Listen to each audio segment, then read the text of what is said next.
Streaming on clickorlando.com, you're watching News 6 at 10 p.m. Now on News 6, some strong showers and maybe storms lingering late. We'll pinpoint what you can expect. Developing tonight, a double death mystery. Bodies of a man and woman found in an apartment. Homicide detectives are called out. Plus, decades after murdering his girlfriend, her mother, and a friend, a local man becomes the 11th state inmate put to death this year. As Seminole County receives direction from FDOT to change some crossings like this one back to black, we're asking why the bike lanes in this state project are going in green. But we start now at 10 tonight with Orange County leaders reacting to a showdown over spending. I am hopeful that this is a misunderstanding and is not true. This is all being driven by political motives. Florida DOJ, appointed by the governor, has now subpoenaed 16 county workers. They're being ordered to answer questions and turn over documents, even deleted emails. Thanks for joining us tonight. I'm Matt Austin. And I'm Lisa Bell in for Ginger Gadsden. We are also learning exactly which 6 groups the state is focused on, grants and contracts that used to be labeled under diversity, equity, and inclusion. Your Orange County community correspondent Tori Campbell is digging through the documents. This is a copy of the investigative subpoena that was issued to the county attorney. We know a total of 16 of them have been given out. Now, in them, it lists specific DEI organizations that receive grant money that the state's DOJ team wants to see documents for, and it even sets a deadline. That's just mean-spirited. That's all I can tell you is that certainly from a county perspective, we fully cooperated with the DOJ. Orange County Mayor Jerry Demings saying on Thursday he feels the state's DOJ investigation into the county is politically motivated. I would tell you that there's something else driving this. In the investigative subpoena, it lists all records and emails, available or deleted, be handed over related to both diversity, equity, and inclusion, and also climate by September 9th. Then it lists the specific organizations the state wants to see more documentation about. These groups include the Black History Project, the Caribbean Connection of Orlando, Central Florida Urban League, Orlando Youth Alliance, Stono Institute for Freedom, Justice, and Security, and the Zebra Coalition.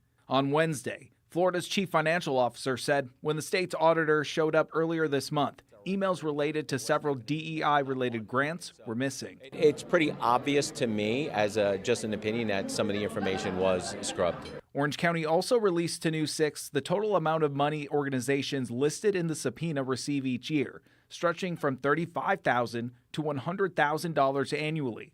However, some of those contracts have already expired, and those groups no longer receive funding. I am hopeful that this is a misunderstanding and is not true, because it would really shed a very bad light on Orange County. On Thursday, Orange County Commissioner Myra Uribe said she welcomes the subpoenas. I want to be hopeful and believe that we were transparent and honest.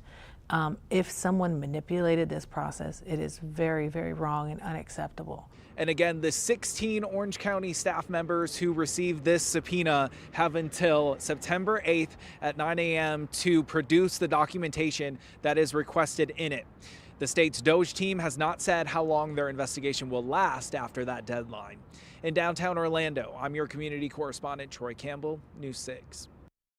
The same week, Orange County is under fire from the state over spending on diversity, equity, and inclusion. We're learning how a local African-American history museum plans to spend $2 million in tourist taxes. Paramore community correspondent Jarrell Baker takes us there a little later.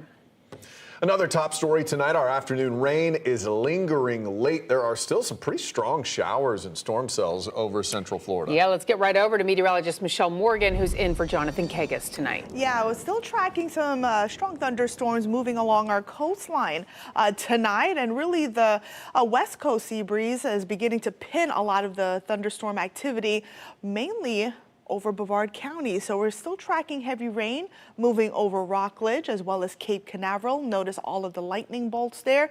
Right now picking up about 207 lightning bolts in this particular storm. So it is pretty strong, looking at some moderate to heavy rain staying south of Merritt Island. So we'll continue to see things push offshore eventually, but we have about an hour left of this. So if you live in those areas, I'm sure you're hearing a lot of thunder at the moment. So as we take a look over our northern counties here, Palm Coast, earlier this afternoon, we saw 2 tornado warnings. Thankfully, nothing touched down, and I haven't heard of any significant damage or any reports, but tracking some heavy rain moving over Palm Coast along the I-95 corridor, and looking at a few stray showers staying south of Flagler Beach, the metro area. Fine. As we take a look at your highs for today, it was certainly toasty. We saw a high of 92 degrees. And I look at all that cloud cover here, still tracking some low-level clouds that will begin to thin out during the overnight hours. Still dealing with some gusty winds, picking up wind gusts at 13 miles per hour in Orlando and Cape Canaveral, 11 miles per hour in the Villages. So for tomorrow, rain chances will gradually go up through the afternoon. I do think things will remain dry through the morning, so we're fine for that morning commute. Lower 90s for us here in Orlando, but again, the rain coverage between 50 to 60%, and downpours are likely. Heading into the holiday weekend, more rain on the way. We'll talk about it coming up in my full forecast. Michelle, thank you. A mystery is unfolding tonight in South Orange County. Detectives want to know what happened to a woman and a man who were found dead inside an apartment. We broke this story on News 6 at 5. Deputies were asked to check on the pair this morning at an apartment complex on Courtney Chase Circle. That's right next to Endeavor Elementary, near where the 417 and the Turnpike meet. Deputies can only tell us the woman and man were both in their 40s and both had obvious signs of trauma. If you have any information, you're asked to call Orange County deputies or Crime Line. New at 10 tonight, 33 years after a jury convicted him of murdering his girlfriend, her mom, and another man in Winter Garden, 59-year-old Curtis Wyndham was executed by lethal injection tonight. He was pronounced dead just after 6:15 this evening. He is the 11th person put to death this year. That is a state record, and a 12th execution is set for next month. News 6's Mike Valenti witnessed the execution at the Florida State Prison and heard from family of one of the victims, divided over what unfolded today. Here he's going to bring you that story tonight at 11. Today marks 1 week since the rainbow crosswalk in front of Pulse was repainted black by state road crews, and that kicked off a new push by Tallahassee to paint all crosswalks black and white. So even crosswalks that had been painted green to be more visible have since been painted over. But not all colors on the road are being repainted. Your Seminole County community correspondent Catherine Silver found out bright green bike lanes might actually be okay. From green to black. The change in color at crosswalks like this one in Seminole County is a direct result of a request from the Florida Department of Transportation. Because they're green? But it's not all black and white. While FDOT is removing color in some areas, here it is using bright green to mark the new bike lanes along State Road 46. And we weren't the only ones who noticed. I'm not sure how our crosswalks with the green hashing is any different than the green paint. County commissioners had their own questions. I want to understand, does the state believe that the green coloring and the differentiation is in fact a safety mechanism or not? We asked FDOT to explain. I was following up on an email I sent you about the green bike lanes going in on 46. While the agency gave the county a quick deadline for their request to repaint, it has so far been slow to answer our questions. Commissioners shared their own understanding of the updated guidance. The sides of the roads the state perceives with their new code as being exempt. In other words, it is the crossings in places like Orlando, Daytona, and Cocoa that must be removed. Someone's making a big stink of this, and now everybody has to conform to it. These Seminole County high-visibility crosswalks were designed with safety in mind. I thought the green ones were probably more visible. And paid for with the penny sales tax. And now they're having to spend money to turn around and change them. It's a waste of money. I think we owe it to our taxpayers to have a clear, especially during this budget season, clear understanding this is yet another cost that's falling on our taxpayers, that we just spent money following the state's protocol, that we're turning right around and spending more taxpayers' dollars to reverse that. The county manager says he is keeping track of exactly how much they're spending to remove the green. And there is an appeal process through the state. Ultimately, it would be up to commissioners to decide if that's an avenue they want to pursue. It's likely it's just cheaper to comply. In Seminole County, I'm Catherine Silver, News 6. Well, tonight, college football season kicked off at the Bounce House. Yeah, but tonight's storm stood in the way of play. News 6 Sports Director Jamie Say shows us how these delays disrupted UCF. That's coming up tonight on News 6 at 11. And still ahead at 10. Some of the doors need fixing, the elevator so that people have easy access to the second floor, which is where all of the hotel rooms would have been. A local Black History museum reveals how it plans to spend $2 million, where the money's coming from. But first, it sounds like it would be a positive change. Students with disabilities graduating with diplomas instead of certificates. But I found out why that change could actually make it harder for thousands of students to find jobs. That's next. You're watching News 6 at 10 live on a Thursday night, covering Oakland, Ocoee, and all of Central Florida.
Thousands of families have been caught off guard by this. Absolutely. Absolutely. Now on News 6, a new state law and ruling from the Florida Department of Education is leaving some students with special needs in limbo. For years, disabled students have received what's called a certificate of completion when they finish the 12th grade. Yeah, but under this new law, those certificates are going away, and all students will get the same high school diploma. I spoke with one family who says this decision puts the future for thousands of kids in jeopardy. And then part of your job is to shred the paper here? Mm-hmm.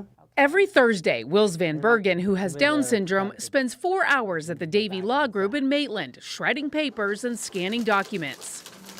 It's a job he landed after finishing high school and a vocational program at the University of North Florida. So the program that he attended at UNF, he could not have attended if he had had a standard diploma. Amy Van Bergen is Will's mom. She says most job training programs for people with special needs specifically require a certificate of completion. The way that the program was set up, it was based on this special diploma track. But a new state law has eliminated those certificates effective immediately. Now every student will receive the same high school diploma. Usually when you have a major policy change like this, the State Department of Education likes to host public meetings, give opportunities for feedback from both internal and external stakeholders, and that really didn't happen at all in this process.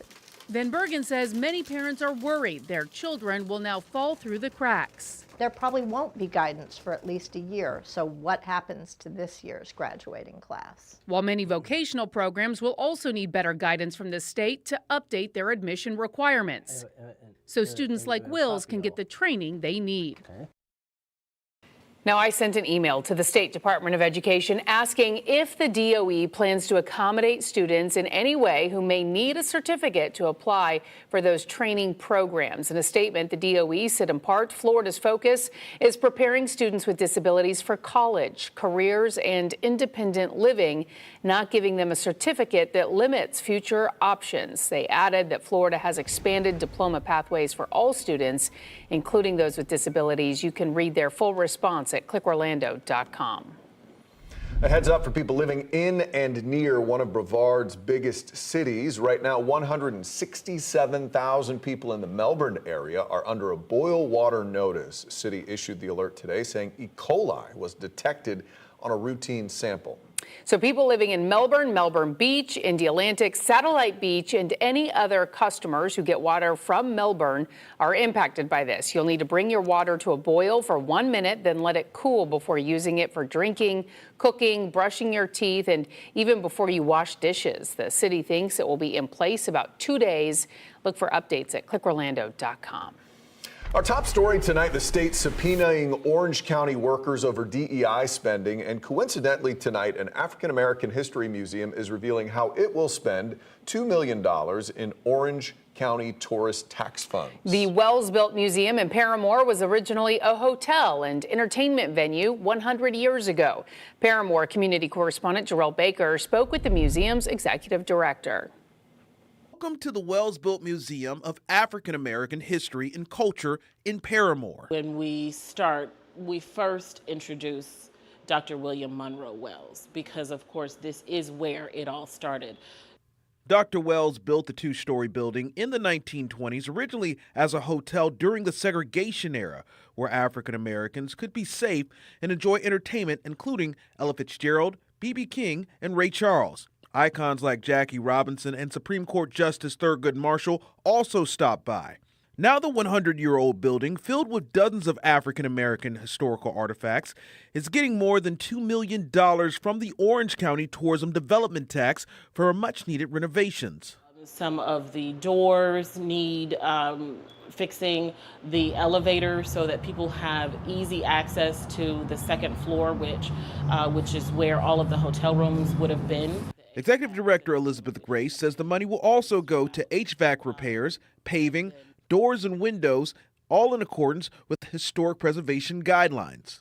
It's also going to help us renovate the former home of Dr. William Monroe Wells. For Grace, she's continuing the work her mother, the late Senator Geraldine Thompson, started. Thompson founded the museum in the 1990s, saving the building from demolition at the time. So there's 3 of us, but I used to tease her that she had 4 children and that this Wells-built museum was absolutely her baby. Last year, Thompson was on the Florida Museum Black History Task Force, pushing to bring the future site to Eatonville.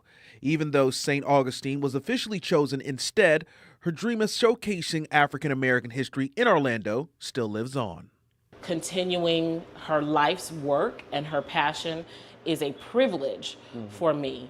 And it means the world to be able to make sure that her legacy continues. Grace says they plan to start construction on their renovations by the end of the year. In Paramore, Jarrell Baker, News 6.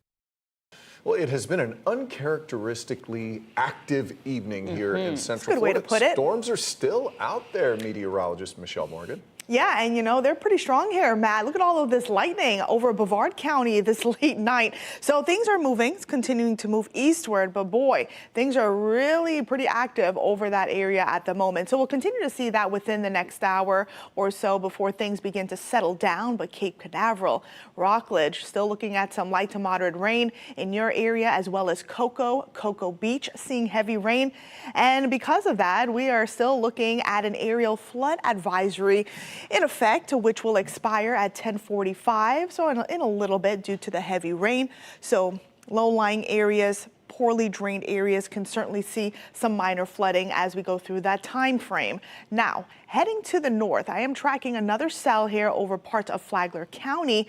In fact, earlier this afternoon, 2 tornado warnings were issued for that county due to strong and even severe thunderstorms moving through. Thankfully, we haven't heard of any confirmed tornadoes or significant damage, so that's wonderful.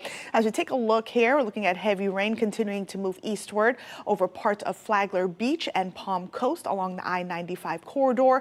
And then for the rest of Central Florida, we are nice and dry, probably seeing some clear skies, but with gusty winds. As we take a look at the satellite imagery, we are still looking at this stationary front, upper level trough that is hanging over the state, keeping things unsettled. And look at the winds. East Coast sea breeze getting wind gusts of 12 miles per hour in Cocoa Beach and Melbourne, and then out in Ocala picking up 11 miles per hour. Now tomorrow, dry start, 87 around 11, 90 around 2 with a 30% chance for isolated showers, and then rain chances continuing to go up through the afternoon hours with scattered downpours likely. Now taking a look at your forecast highs, 89 in DeLand, Ocala, 91 in Kissimmee, 89 in Melbourne and Cocoa Beach, and a high of 87 in Daytona Beach. Now timing things out for the rest of the evening, continuing to see scattered rain as we go through the next hour. Overnight, conditions nice and quiet. We'll be waking up to a mix of sunshine and clouds. Now we'll get the daytime heating right at the surface. We'll see scattered rain, a few downpours beginning to develop across Central Florida around the 3-4 o'clock hour. Heavy rain certainly possible, so have the rain gear nearby. Closer to 7, even 8. Could see some strong thunderstorms begin to develop over the metro area, closer to the I-4 corridor. And then by 9, most of the shower and storm activity getting pinned along the East Coast. May see some residual showers and storms, so just keep that in mind. Fast forward things into the weekend, we are looking at a soggy weekend ahead due to an area of low pressure that will be coupled with a warm and also cold front that's going to stall out. And that's going to keep things unsettled as we go through our Saturday and also Sunday. Will it be a complete washout? Not necessarily. We'll see a few breaks within the heavy rain, but just be prepared for heavy rain as we go through that time frame. Rainfall forecast, most of Central Florida seeing between 2 to 3 inches of rainfall in the yellow areas. This is through Monday, and then 1 to 2 inches over parts, again, west of the I-4 corridor. So here's a look at your 7-day. Look at this. As we head into the weekend, at least a heavy rain is going to keep our daytime highs below average. Michelle, thank you. A mom and ICU nurse in Winter Garden is headed to a bodybuilding championship in Texas next month. But just getting this far has been quite the journey. Next at 10, why her path to get to this point was far from easy, and the message she has for others about fitness.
I'm at Planet Fitness in Ocoee, where a local mom is training for Summer Shredding, a bodybuilding competition that draws people from all around the world.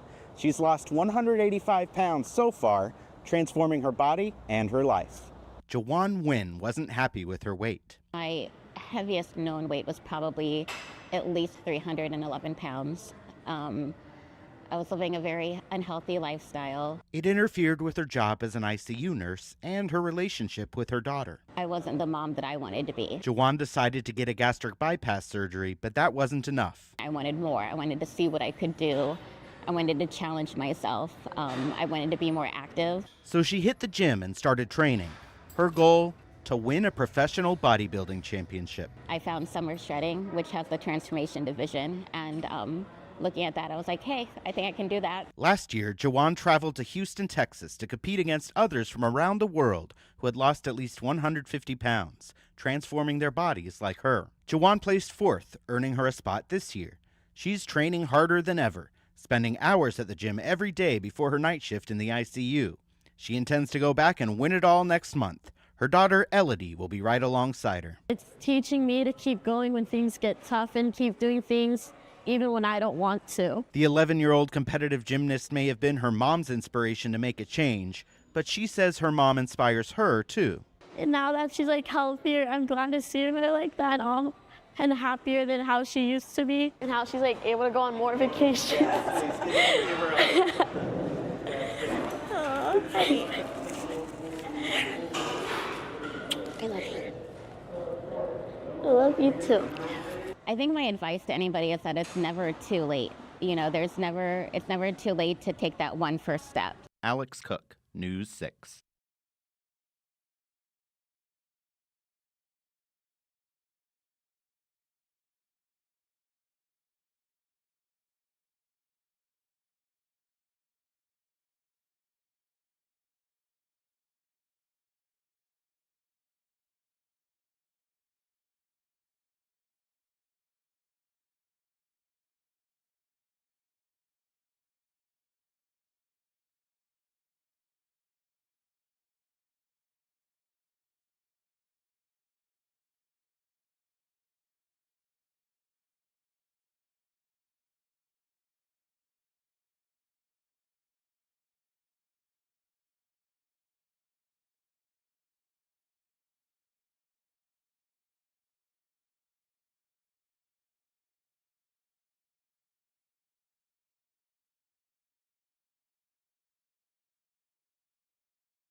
And you can find all of tonight's stories plus breaking news on News 6 Plus. It's free to download to your smart TV or streaming device. Have a great night. Good night.